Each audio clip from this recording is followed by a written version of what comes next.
Chères auditrices, en ce mois de décembre, qui est la période de pause annuelle du podcast Ménopause et compagnie, je vous propose la rediffusion de l'épisode intitulé le THS.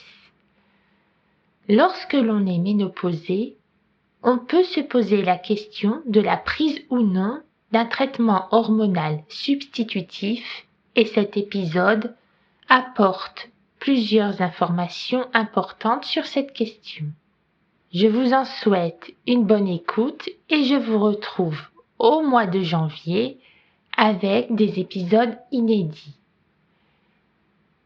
Passez d'excellentes fêtes de fin d'année et merci pour votre attention.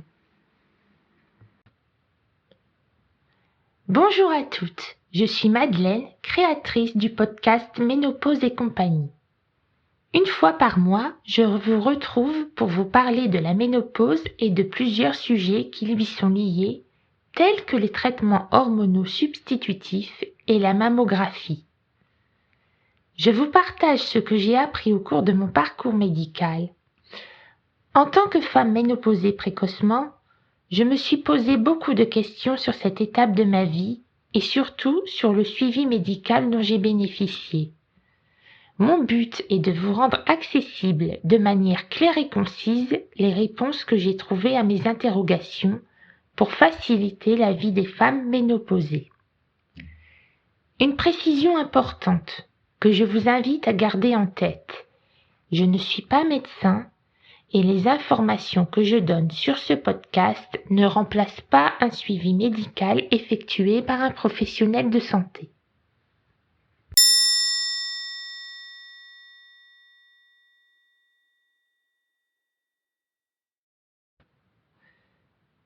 Chères auditrices, dans l'épisode du mois, je vais vous parler du traitement hormonal substitutif, également appelé THS. Le THS est un traitement auquel il faut faire particulièrement attention car il comporte plusieurs effets secondaires. J'ai moi-même suivi un THS lorsque j'ai été diagnostiquée ménopausée. Mon traitement comportait le gel Estreva ainsi que des gélules de progestérone. Dans la notice du gel Estreva, il est mentionné que la prise d'un traitement hormonal substitutif comporte un risque d'augmentation du cancer du sein et que ce risque augmente proportionnellement à la durée pendant laquelle le THS est pris. Il existe plusieurs sortes de THS. En effet, les œstrogènes peuvent être prescrits seuls ou associés avec des gélules de progestérone. La notice du gel Estreva mentionne également qu'il est important pour les femmes qui ont toujours leur utérus de prendre un traitement qui comporte des gélules de progestérone associées au gel Estreva afin d'éviter le risque de cancer de l'endomètre. C'est pourquoi, lorsque vous suivez un THS, il est important d'effectuer des examens médicaux réguliers, c'est-à-dire des mammographies et des frottis vaginaux. Le THS nécessite également d'être vigilant sur la question de la densité mammaire. En effet, j'ai remarqué moi-même, en prenant ce traitement, que ma densité mammaire avait augmenté. Et j'ai remarqué cela grâce au compte-rendu de mes mammographies et c'est un point sur lequel je souhaite attirer votre attention parce que lorsque la densité mammaire augmente, les images de mammographie peuvent être rendues moins lisibles.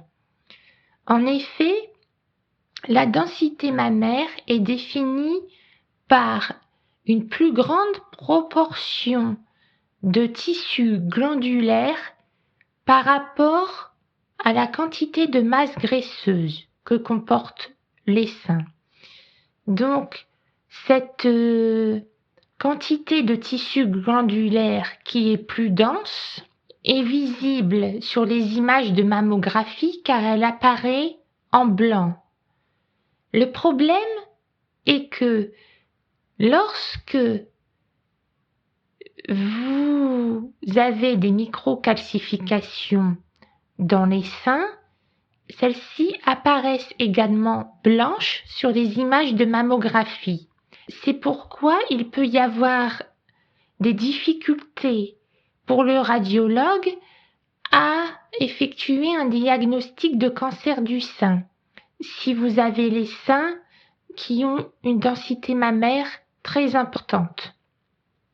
Un autre point à prendre en compte, c'est que j'ai remarqué que lorsque je prenais des gélules de progestérone, elles avaient des effets secondaires sur moi.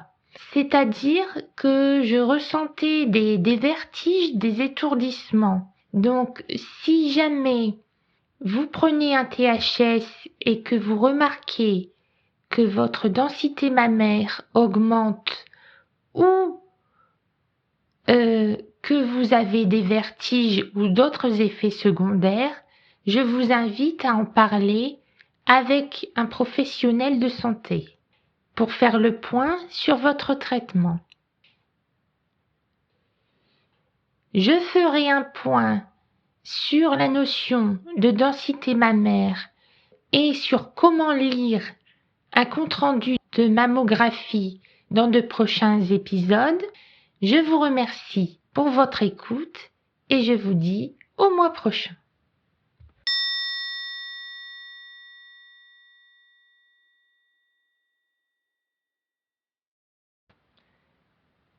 Retrouvez le podcast Ménopause et compagnie chaque 3e jeudi du mois.